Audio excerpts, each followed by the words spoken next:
I just wanted to share something. I'm down here, downtown at the pier here in Huntington Beach. There's the beach, the pier behind me. It's beautiful. I do love living here. I'm super blessed to be living here. There's the pier, the famous pier. Okay, so I wanted to share with all of you. I'm going to try to make sure that you don't get blinded by the sun right there. I wanted to share with all of you something as a reminder. So, when you become a son of the living God, when you've surrendered your life and you've said, you know what, I believe that Jesus died and I believe that he resurrected and that he was the perfect and final payment once and for all for me, well, he becomes a part of you. So, what happened? I'm going to give you a little lesson, a little history lesson here, biblical history lesson from Anne's point of view, for all that's worth. So when Adam and Eve came, actually, I'll start with the fact that the Lord, Elohim, created the first man and his soulmate. They were both created together. Adam and Eve were both created together as one. And it wasn't until after the home was created, the garden was created, that then God took Eve out of Adam and he split their soul to become one. So they would become one flesh. And that's a whole nother story. You can read my book, Kingdom Soulmates, to understand that. But one of the things I want to explain is that because of the sin, because of the iniquity, they had to be removed from the garden, right?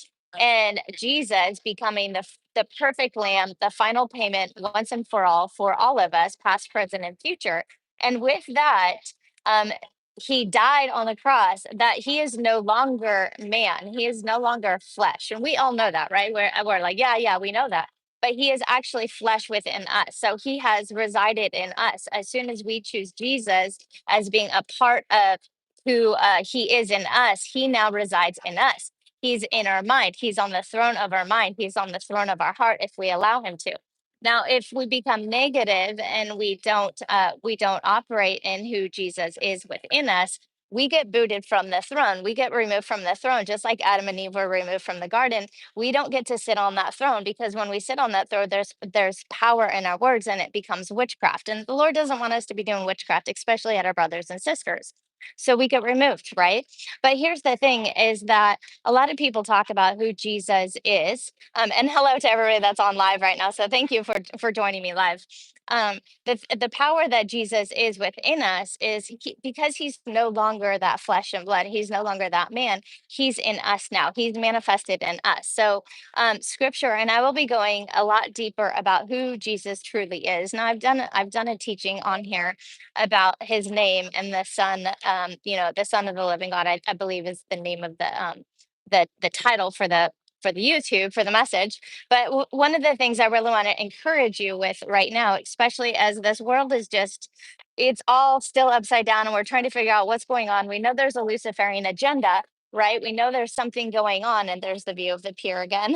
We know that there's something going on. So we are trying to look around, maybe even look at people's, messages and their prophecies.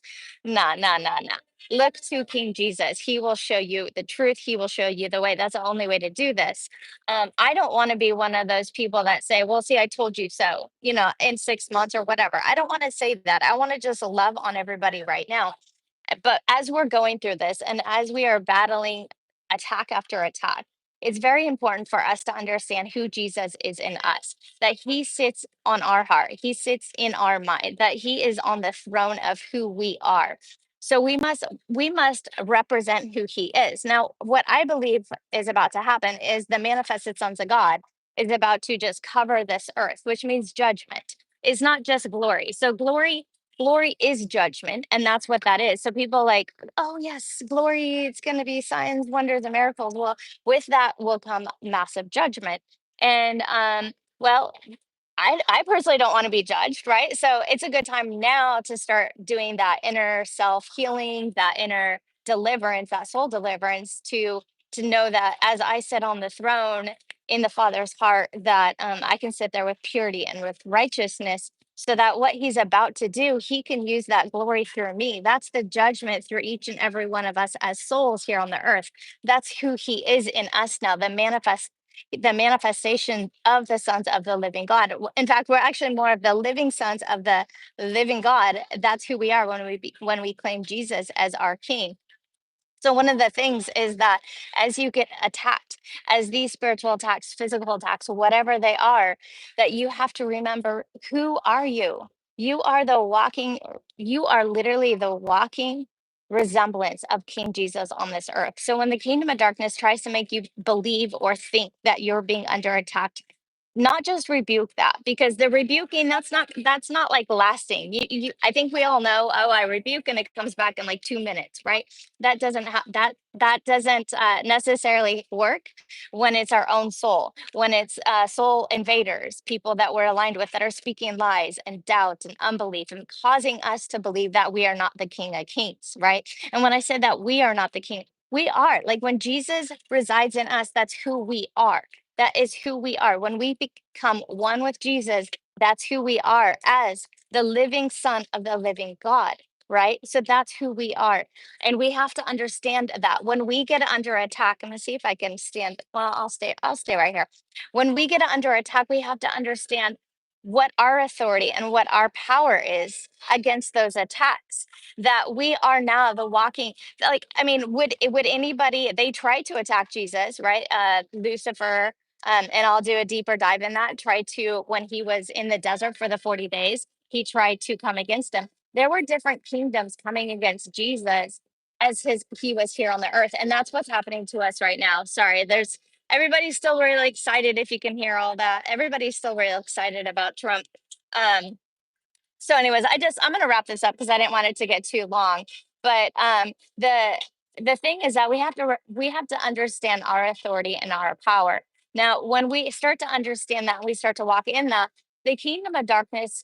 There will be some backlash. And I break this word curse, but what happens is there's a part of our mind that doesn't believe it because the church hasn't taught us this. The church has made us think and basically taught us that, well, Jesus is this other individual, this other entity to next to us, right? That you sit next to Jesus. No, we sit with Jesus. Imagine being on the lap of Jesus. You're one. It's not even on the lap. Like when you're on the lap of someone, you know that you're on the lap, right? No, you are one. You are like bound together as one. Like he is the part of our atomic structure. He is part of who we are, everything about us. And that is why, as you do soul deliverance, as you get set free, that you can go into certain areas and people move. People cannot stand to be around you because of the frequency of who you are. Guess what that frequency is? That's not just you, that's Jesus in you. That's who we are as a living son of the living God.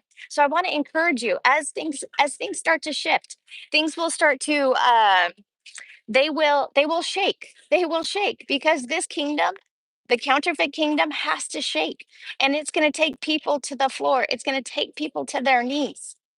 And man, it is time for us to be loving for those that are dropping to their knees and those that are falling maybe face flat on the floor, that we love them and that we let them know that, you know what? Yeah, you got sucked into that matrix, but I still love you just like Jesus loves you. And that's the thing. Like so many people think that they are out of the matrix. They think, oh, I took the red pill. And my brother Brett said this. He actually sent me an article, and it was really cool because um, it was about the white pill. It's about taking the white pill to be with Jesus, because there's this like deprogramming and breaking out of the matrix that slowly goes along the way, where you think you're out of the matrix, but you're really still in that sleepy state. You know, like when you wake up from a very very deep sleep. Oh, hear me. Okay. You know, when you wake up to a very deep sleep and um you're like kind of out of it, right? You're a little bit unconscious. You're a little bit like in that subconscious mode. Well, there's a lot of people that think that they're out of the matrix, that think that they took the red pill and they think they know everything right now. But they're still in the matrix. They're still stuck there. And what God is about to do through the manifested sons of God is he's going to completely cut all of that. He's going to just boom with that Hebrews 4:12 sword of the Lord. He's just going to slice it all, and nobody will be connected to that matrix anymore. It is going to be beautiful. It's going to be ugly. It's going to be crazy and wild all at the same time because the truth will be completely exposed. Everything, the truth, we will know the truth so that we can see the truth. There will be no blinders on us. We'll be able to see the truth, and some of it's going to be ugly. But he needs to use us that are saying, like, you know what, I understand there's people still in that matrix. They think they're out of the matrix, but he needs to be able to use us to love on them and not be like, see, I told you so. See, I said it, I did it, like, no. Because there's people right now, these I'm gonna call them false prophets and fake prophets that are saying that right now. They're but they're still stuck in the matrix. So we have to pray for them. We have to pray for them because that the higher you get with the pride, man, the harder it's gonna be that fall, and it's gonna hurt. And there's gonna be those of us that are gonna be like right there to like we gotta let them fall. We do have to let them fall because the Lord needs us to surrender them to Him. But when they fall and they're all scuffed up, we can be right there and say, not us that heal 'em, that we can say, hey, look up. You're gonna see Jesus. Look around your arms. You're gonna see that He's holding you. So, anyways, I just wanted to share that. I wanted to encourage you in that. And anytime you start to have those doubts, you start to be even prideful in this, like, see, I knew it was coming. Stop. Just forgive yourself. The Lord has already, He sent His Son, the perfect Lamb, who resides in you. If you chose Him, He resides in you, and you can be that glory. Isn't it's just so beautiful to think of it like, no, he is the perfect Lamb. He has resurrected. He has resurrected, and now he resides in me. He resides in you if you've chosen him. That's the beautiful thing. He's not just sitting on the throne. No, he's sitting on the throne of each and every one of our hearts. If we allow him to rule and reign in our hearts, he will rule and reign around us, our families, our homes, our towns, our cities, wherever we are.